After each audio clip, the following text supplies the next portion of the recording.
we're going to get on to the next hot topic speaker. He's on his own. It is Geoffrey Ching. I'm honored to introduce him because Geoffrey is a second-year UBC student whose passion lies in giving youth a voice in the conversation about mental health and destigmatizing mental illness. We all know that there's a lot of stigma and as we talked about earlier, the shame around mental illness, and he works on that. So as a senior in high school, Geoffrey founded the Youth Mental Health Association, starting with one club at his high school, Sir Winston Churchill High School. Any students from there today? Woo! Hey guys! Awesome. And over the past 2 years, Geoffrey has managed to grow this into a nonprofit organization that now works with upwards of 20 clubs in the Lower Mainland. And from my experience with doing similar things at SFU, I know that's not easy, so he's put in a lot of hard work. They also take on smaller projects with the aim of giving youth a voice in the conversation about mental health. So Geoffrey is here to tell us all about that, so let's give him a huge, warm welcome to Geoffrey Ching, everybody.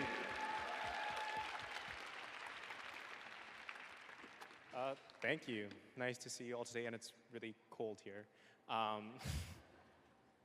So change. What's changed to you? I heard a lot during Obama's 2008 presidential campaign, but what's changed to you as youth? What can we do to create change? Like, I hear often that we can't create change because we don't have the resources, we're not educated enough. There's a whole bunch of factors that apparently block us from creating change, but I firmly disagree. And I'm here to tell you why today in a little story. So, through my grade 10 and 11 years, a lot of my friends had come out to talk to me about how they'd be going through episodes of depressive and anxious feelings. Now, naturally, I wanted to help them. I couldn't really do so. I didn't have the training. I did the best I could, and I directed them to my counselor. But what stood out to me was that they couldn't talk about their feelings openly because they were so afraid of being stigmatized. And I really wanted that to change. What really struck me again was that in the summer of my grade 11 year, my mother was diagnosed with breast cancer.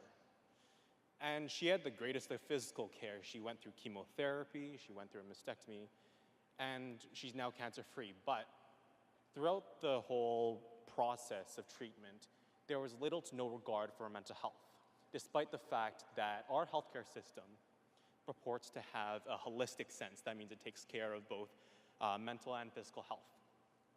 And this really surprised me because she had gone through several depressive episodes and there had been little to no formal care. And I really wanted that to change. So in my grade 12 year, I thought up something. I thought of setting up a mental health awareness club, and this is why.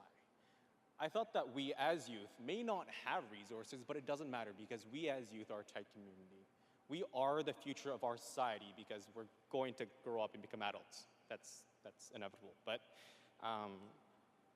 yeah, we're going to grow up and become our future. And if we can change our attitudes about mental health and mental illness, we're going to be able to change our society in the future. And if we can change our attitudes, we can change the attitudes of our communities. We can change the attitudes of those older than us and those younger than us. And through that, we can create change. So I started the Mental Health Awareness Club at my school in order to destigmatize mental illness and to teach others about mental health. And through a couple emails, we managed to get into contact with the Mood Disorders Association British Columbia, as well as the Canadian Mental Health Association, and we put on 2 events, one of them being an assembly, in which we brought in a student speaker, as well as speakers from the Mood Disorders Association British Columbia, and they talked about their experiences with mental health. And in doing this, they humanized mental illness. After that assembly, in which 150 people came and 8 teachers came down, we got a lot of positive reviews about how people were struck by the human nature or the human facet of mental illness and how the term really doesn't do justice to what mental illness is. So in addition to that, we managed to set up a booth at our school summer fair. It was just something really small. We had a couple games down. It was just to, again, destigmatize mental illness. So during that summer, after all of that had gone by, I was working as a barista at Starbucks, and I was spelling names wrong. I was I was dealing with angry customers. But what really struck me was that I wouldn't be able to continue the work that I had done that year. And I really wanted that to continue.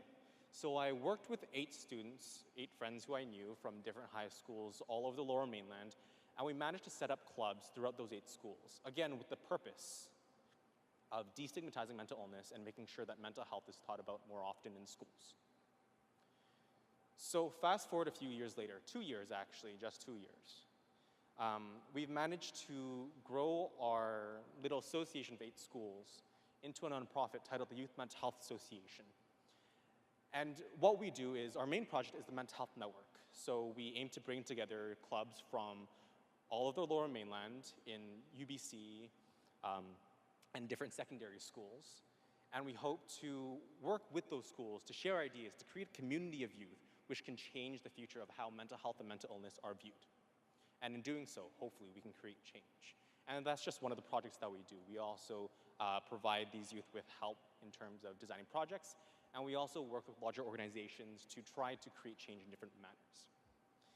Now, if you take one thing away from this, just remember that I am a youth like you and that you can create change just like me. Mental illness is something that we need to deal with.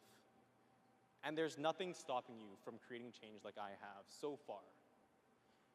It just takes a little bit of persistence and a little bit of courage to go and talk to your counselor or principal, because they're not that scary. Often they're very supportive.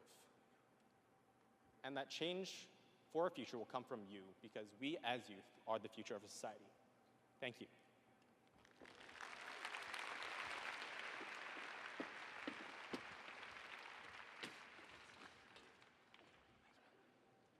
Thank you, Geoffrey. How was that, guys?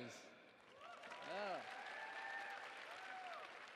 Again, another example of a youth leading the charge, right? A youth opening up this dialogue with other youth, and that's what we're seeing a lot happening, and it's inspiring to see. So thank you, Geoffrey.